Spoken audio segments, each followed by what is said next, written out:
Bueno, buenos días. Vamos a trabajar a partir de ahora un análisis que se llama análisis de componentes principales. Este es un análisis que es una extensión, un complemento del análisis de correlación y es de gran utilidad cuando tenemos muchas variables, así como algunos de los últimos ejemplos que hemos trabajado. En esencia, aplicamos análisis de componentes principales cuando tenemos una matriz de variables y entidades. Teníamos un ejemplo previamente donde habíamos trabajado una serie de estaciones y unas variables físico-químicas. Entonces, esta es una matriz de variables contra entidades. Como les había dicho, es un análisis multivariado, va a trabajar simultáneamente muchas variables. Tiene varias ventajas que lo hacen muy interesante. La primera es que va a reducir la dimensionalidad del análisis. Por ejemplo, en el caso de los físico-químicos del agua tenemos 13 variables físico-químicas. Quizá con unas 2 o 3 variables nuevas que se van a llamar componentes principales podamos hacer un análisis muy completo de esa información.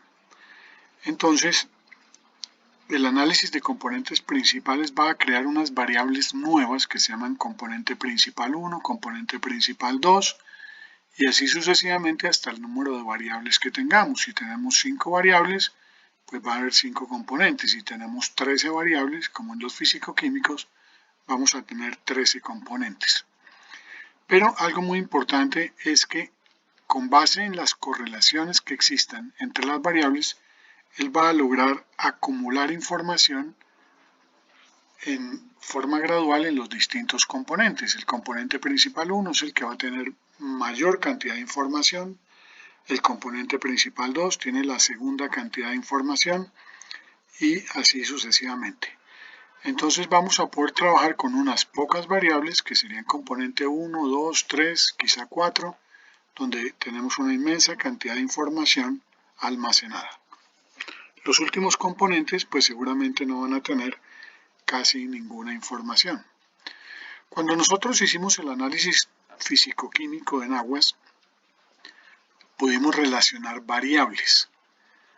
Ahora con los componentes principales también vamos a poder relacionar esas variables.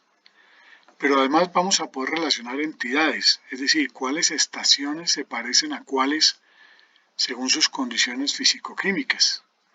Pero además vamos a poder establecer relaciones entre variables y entidades. O sea, hay un grupo de estaciones que se parecen, bueno, ¿cuáles son? Y cuáles son las variables que la hacen similar en estructura, en este caso de físico-químicos, pero no necesariamente son físico-químicos, puede ser cualquier otro tipo de información. Por ejemplo, en términos de entidades, pues tenemos en nuestro caso que las entidades son estaciones, pero las entidades podrían ser personas y podemos mirar atributos de esas personas que son variables.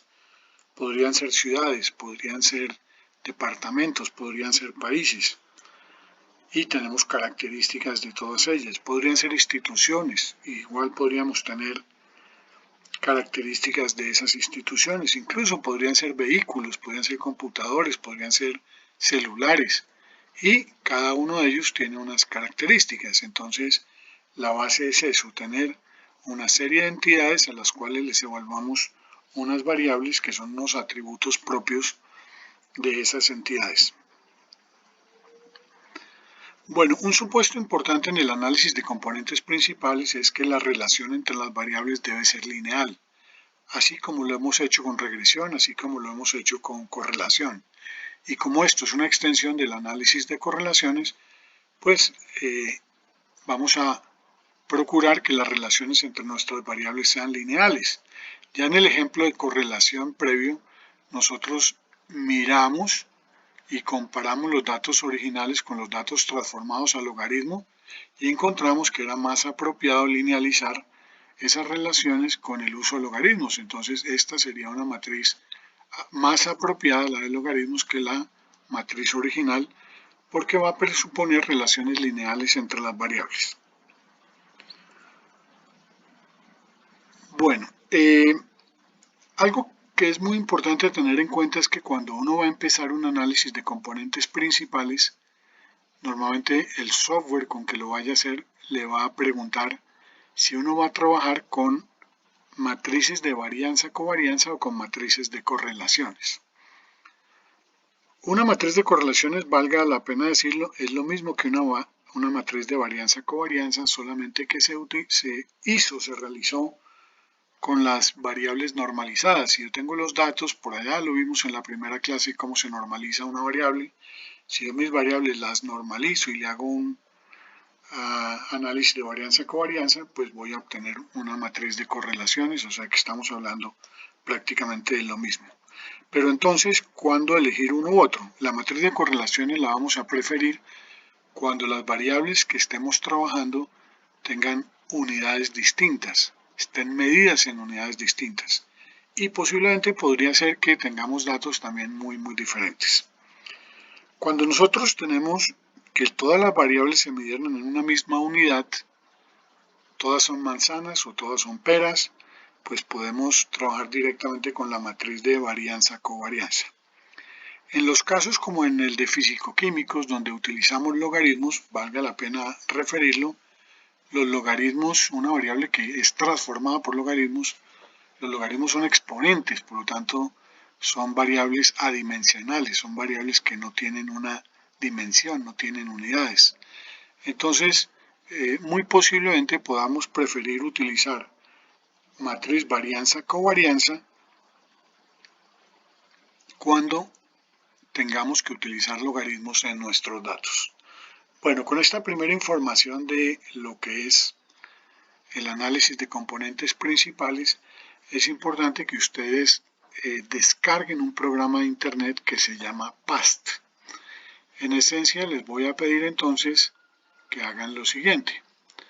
Vamos a abrir Google y vamos a escribir PAST Download para bajar el programa de PAST. PAST es un paquete estadístico, es muy bueno, muy utilizado en temas ecológicos y ambientales, es un paquete gratis, es un ejecutable, no pesa casi nada, por lo tanto no va a entrar a su computador y les va a hacer cambios en ninguna definición del software que ustedes tengan.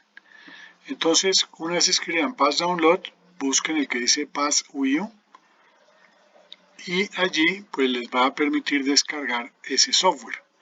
Entonces ustedes le hacen aquí doble clic y él va a descargar el programa en el archivo de descargas. Si ustedes quieren tener el manual sobre todo es por las fórmulas que tienen todo lo que él opera, pues lo pueden igual descargar y tenerlo. Una vez ustedes hayan descargado su programa, entonces pueden arrastrar el icono al escritorio y les va a aparecer un caracolito. Quiere decir que en ese momento ya quedó el programa listo para ser utilizado. Bueno, entonces en el siguiente video vamos a ver cómo vamos a trabajar ese programa de PAST. Gracias.